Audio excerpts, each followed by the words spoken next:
Hello students, today I will start the next part of the chapter punctuation. But before starting this second part, we will revise the first part.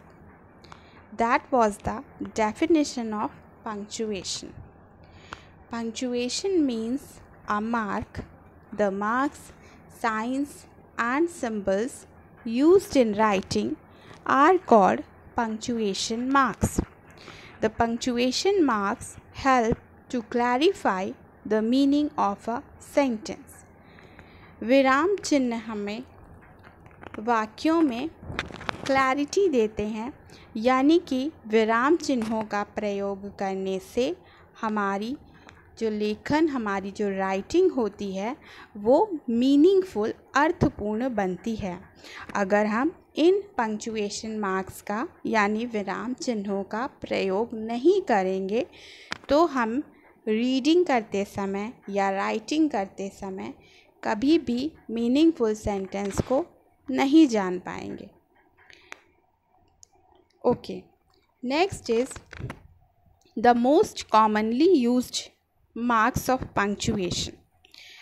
We know that there are most marks of punctuation, but we will talk about only the most commonly used marks of punctuation.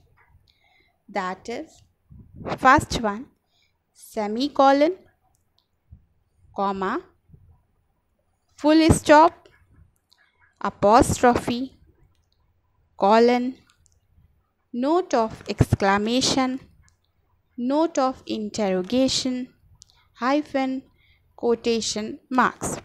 You will also revise with me and drill with me semicolon, comma, full stop, apostrophe, colon, note of exclamation, note of interrogation, hyphen, quotation marks. Okay. The most important punctuation mark is full stop. The sign of full stop is this dot.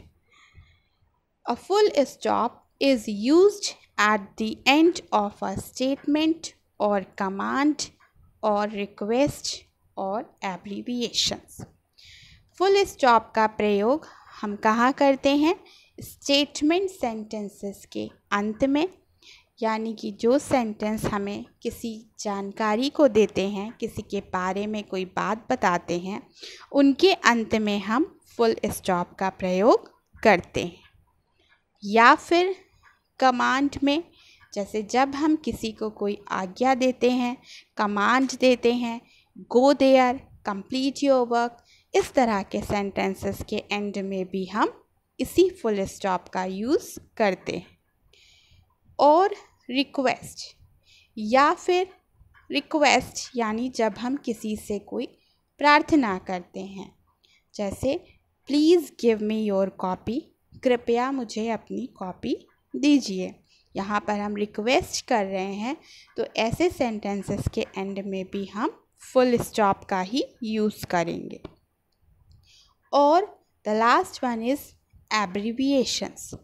Abbreviations mean short form. किसी भी long word को short form में लिखने के लिए हम इसी full stop का यूज़ करते हैं. Now we will see the examples so that we can understand better. The first example is the cow is a useful animal.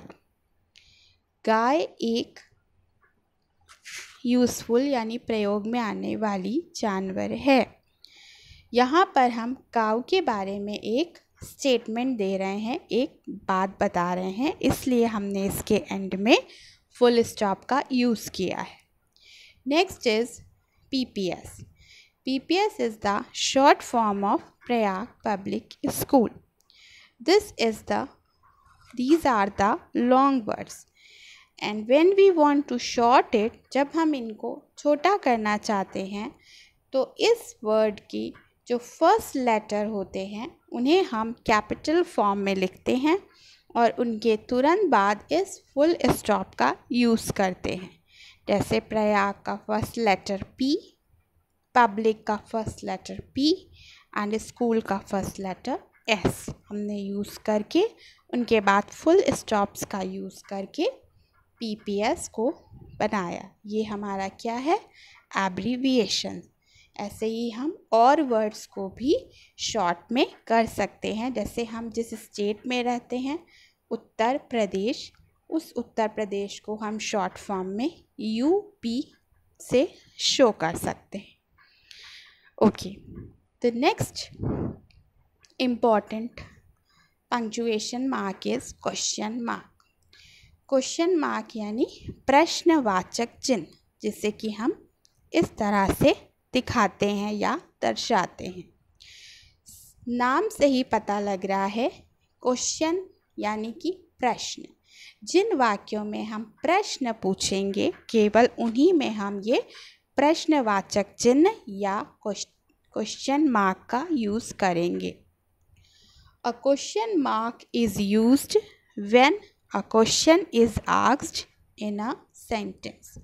जब भी किसी वाक्य में कोई प्रश्न पूछा जाता है तो उसके अंत में हम हमेशा क्वेश्चन मार्क यानी कि प्रश्नवाचक चिन्ह को ही लगाते हैं, तभी वो प्रश्नवाचक वाक्य पूरा होता है, कंप्लीट होता है।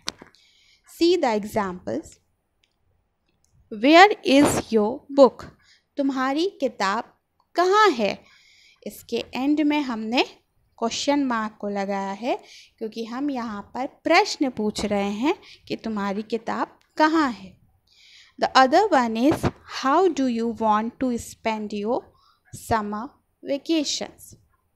तुम अपनी गर्मी की छुट्टियों को कैसे बिताना चाहते हो? यहाँ भी हम प्रश्न पूछ रहे हैं, इसलिए इस वाक्य के अंत में भी हमने इसी क्वेश्चन मार्क का प्रयोग किया है।